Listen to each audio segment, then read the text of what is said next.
ನಮಸ್ಕಾರಗಳು. ನಾನು ನಜೀರ್ ಅಹಮದ್ ಚೋರ್ಗಸ್ತಿ, DMS ನ್ಯೂಸ್ಗೆ ಸ್ವಾಗತ.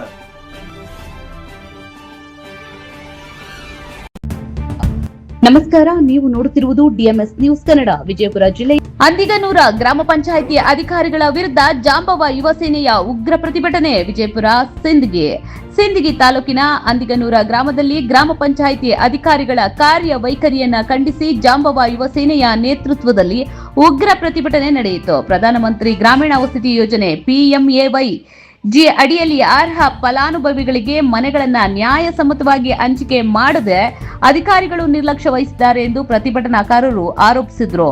ಗ್ರಾಮ ಪಂಚಾಯಿತಿ ಅಭಿವೃದ್ಧಿ ಅಧಿಕಾರಿ, PDO ಸೇರಿದಂತೆ ಸಂಬಂಧಪಟ್ಟ ಅಧಿಕಾರಿಗಳು ಪಾರದರ್ಶಕತೆ ಕಾಯ್ದುಕೊಳ್ಳದೆ ಕೆಲವರಿಗೆ ಮಾತ್ರ ಆದ್ಯತೆ ನೀಡಿರುವುದಾಗಿ ಆಕ್ರೋಶವನ್ನ ವ್ಯಕ್ತಪಡಿಸಿದ್ರು. ಇದರ ಜೊತೆಗೆ ಗ್ರಾಮದ ವಿವಿಧ ಮೂಲಭೂತ ಸಮಸ್ಯೆಗಳು ಹಾಗೂ ಗ್ರಾಮ ಪಂಚಾಯಿತಿ ಆಡಳಿತದ ಕಾರ್ಯವೈಖರಿಯನ್ನ ಖಂಡಿಸಿದ ಜಾಂಬವ ಯುವ ಸೇನೆಯ ಮುಖಂಡರು ಸಾರ್ವಜನಿಕರ ಸಮಸ್ಯೆಗಳಿಗೆ ಶಾಶ್ವತ ಪರಿಹಾರ ಕಲ್ಪಿಸಿ ತಪ್ಪಿತಸ್ಥ ಅಧಿಕಾರಿಗಳ ವಿರುದ್ಧ ಸೂಕ್ತ ಕ್ರಮ ಕೈಗೊಳ್ಳುವಂತೆ ಒತ್ತಾಯಿಸಿದ್ರು. ಪ್ರತಿಭಟನೆಯಲ್ಲಿ ಜಾಂಬವ ಯುವ ಸೇನೆಯ ಜಿಲ್ಲಾ ಅಧ್ಯಕ್ಷ ಬಸಲಿಂಗಪ್ಪ ನಂದಿ, ಜಿಲ್ಲಾ ಉಪಾಧ್ಯಕ್ಷ ಕಾಲೇಶ್ ಮಾದರ, ಯೋಗೇಶ್ ಕಾಂಬಾಳೆ ಹಾಗೂ ಸಿಂದಗಿ ತಾಲೂಕು ಅಧ್ಯಕ್ಷ ಬಸವರಾಜ್ ಕಟ್ಟಿಮನಿ ಅವರ ನೇತೃತ್ವದಲ್ಲಿ ಸಂಘಟನೆಯ ಮುಖಂಡರಾದ ಸೋಮಪ್ಪ ಕಟ್ಟಿಮನಿ, ಹನುಮಂತ್ ಮ್ಯಾಗೇರಿ, ಅಶೋಕ್ ನಡುವಿನಮನಿ ಸೇರಿದಂತೆ ಅನೇಕ ಕಾರ್ಯಕರ್ತರು ಹಾಗೂ ಸಾರ್ವಜನಿಕರು ಭಾಗವಹಿಸಿದ್ರು. ಪ್ರತಿಭಟನೆಯ ಅಂತ್ಯದಲ್ಲಿ ಗ್ರಾಮ ಪಂಚಾಯಿತಿ ಅಧಿಕಾರಿಗಳು ಸಾರ್ವಜನಿಕರ ಸಮಸ್ಯೆಗಳನ್ನು ಗಂಭೀರವಾಗಿ ಪರಿಗಣಿಸಿ ತಕ್ಷಣ ಅಗತ್ಯ ಕ್ರಮ ಕೈಗೊಳ್ಳಬೇಕೆಂದು ಪ್ರತಿಭಟನಾಕಾರರು ಆಗ್ರಹಿಸಿದ್ರು. ವರದಿ Siddu Jamaldinni, DMS news. DMS news ನಿಮ್ಮದೇ ಧ್ವನಿ. ಲೈಕ್ ಮಾಡಿ, ಶೇರ್ ಮಾಡಿ, ಕಮೆಂಟ್ ಮಾಡಿ, ಸಪೋರ್ಟ್ ಮಾಡಿ.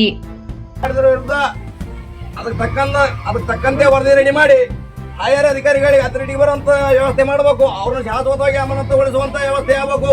ಇಲ್ಲದೇ ಇದ್ದಲ್ಲಿ 22ನೇ ತಾರೀಕಿದಂದು ಇದೇ ಹೋರಾಟ ಸಾವಿರಾರು ಜನಗಳನ್ನ ಕಳಿಸಿ ಉಗ್ರವಾದ ಹೋರಾಟ ಮಾಡ್ತೇವೆ ಅನ್ನೋದು ಕೂಡ ಈ ಸಭೆಯ ಮೂಲಕ ಎಚ್ಚರಿಕೆಯನ್ನ ನೀಡ್ತಾ ನಾನು ಒಂದೆರಡು ಮಾತನ್ನು ಮುಗಿಸ್ತಾ ಇದ್ದೇನೆ.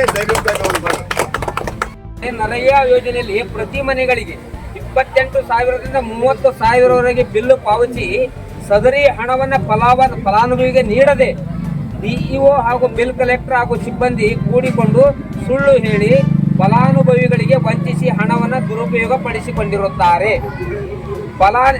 ಆರ್ಟಿಕಲ್ 1999 23ನೇ ವಿಧಿ ಮತ್ತು ಪಂಚಾಯತ್ ರಾಜ್ ಕಾಯ್ದೆ 1993/1 ಆರ್ಟಿಕಲ್ 2(3) ದುರುಪಯೋಗ ಪಡಿಸಿ ಲಕ್ಷಗಳಲ್ಲಿ ಭಾರೀ ಪ್ರಮಾಣದ ಮೊತ್ತವನ್ನು ಅವ್ಯವಹಾರ ಮಾಡಿರುತ್ತಾರೆ.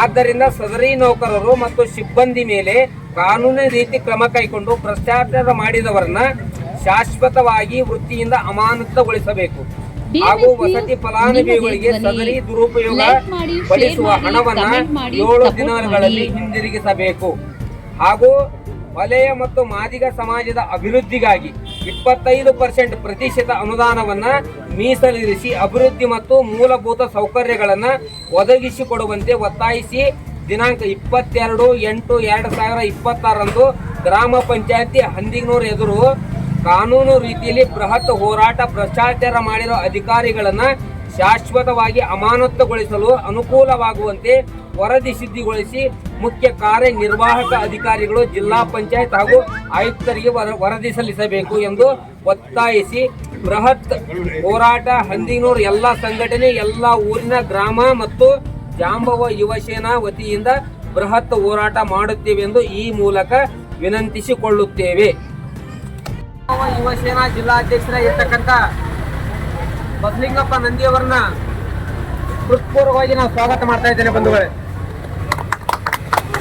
ಅದೇ ತರನಾಗಿ ಜಾಂಬವ ಯುವ ಸೇನಾ ಜಿಲ್ಲಾ ಉಪಾಧ್ಯಕ್ಷರಾಗಿರ್ತಕ್ಕಂಥ ಕಾಲಪ್ಪ ಮಾದರವರಿಗೂ ಕೂಡ ನಾನು ಸ್ವಾಗತವನ್ನು ಕೋರ್ತಾ ಇದ್ದೇನೆ. ಹಿರಿಯರಾಗಿರ್ತಕ್ಕಂಥ ಭೀಮಣ್ಣ ದೊಡ್ಡಮನಿಯವರು ಕೂಡ ನಾನು ಸ್ವಾಗತವನ್ನು ಕೋರ್ತಾ ಇದ್ದೇನೆ ಬಂಧುಗಳೇ. ಯೋಗೇಶ್ ಕಾಂಬಳೆ ಅವರಿಗೂ ಕೂಡ ನಾನು ಸ್ವಾಗತವನ್ನು ಕೋರ್ತಾ ಇದ್ದೇನೆ ಬಂಧುಗಳೇ. ಚಂದ್ರಕಾಂತ್ ಸಿಂಗೆ ಅವರನ್ನು ಕೂಡ ನಾನು ಸ್ವಾಗತವನ್ನು ಕೋರ್ತಾ ಇದ್ದೇನೆ. ಲಾಲಪ್ಪ ಹರಿಜನ್ ಅವರು ಕೂಡ ನಾನು ಸ್ವಾಗತವನ್ನು ಕೋರ್ತಾ ಇದ್ದೇನೆ ಬಂಧುಗಳೇ. ಸದಾಶಿವ ಪುರದಾಳ್ ಅವರನ್ನು ಕೂಡ ನಾನು ಈ ವೇದಿಕೆ ಮುಖಾಂತರ ಸ್ವಾಗತವನ್ನು ಕೋರ್ತಾ ಇದ್ದೇನೆ ಬಂಧುಗಳೇ. ಸೋಮಪ್ಪ ಕಟ್ಟಿಮನಿ ಅವರನ್ನು ಕೂಡ ನಾನು ಸ್ವಾಗತವನ್ನು ಕೋರ್ತಾ ಇದ್ದೇನೆ.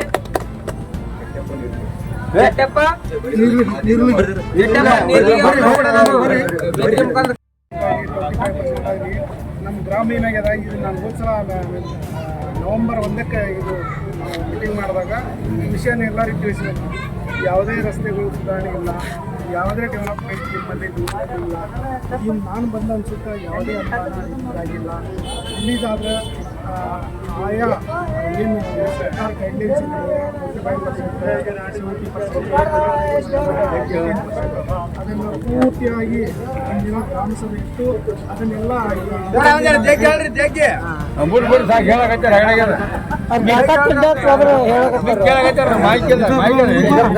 ನಾವು ಹೊಸ ಬಂದು ಮತ್ತೆ ಹೇಳಬಾರ್ದೇನಿಲ್ಲ, ಎಲ್ಲರಿಗೂ ತಿಳಿಸಬೇಕು ವಿಷಯವನ್ನು ತಿಳಿಸಿ ಮುಂಬರುವ ದಿನಗಳಲ್ಲಿ ನಮ್ಮ ಗ್ರಾಮ ಪಂಚಾಯತಿ ತಮ್ಮೆಲ್ಲರ ಸಹಕಾರದಿಂದ ನಾವು ಮುನ್ನಡೆಸಿ ಅಭಿವೃದ್ಧಿಯನ್ನು ಮಾಡೋಣ ಅಂತೇಳಿ ನಾವು ಇಷ್ಟೇ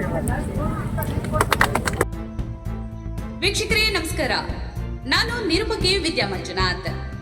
ವೀಕ್ಷಕರೇ, ಸ್ಥಳೀಯ ಸುದ್ದಿಗಳನ್ನ ನಾವು ಯೂಟ್ಯೂಬ್ ಮುಖಾಂತರ ಪಡಿತಾ ಇದ್ದೀವಿ.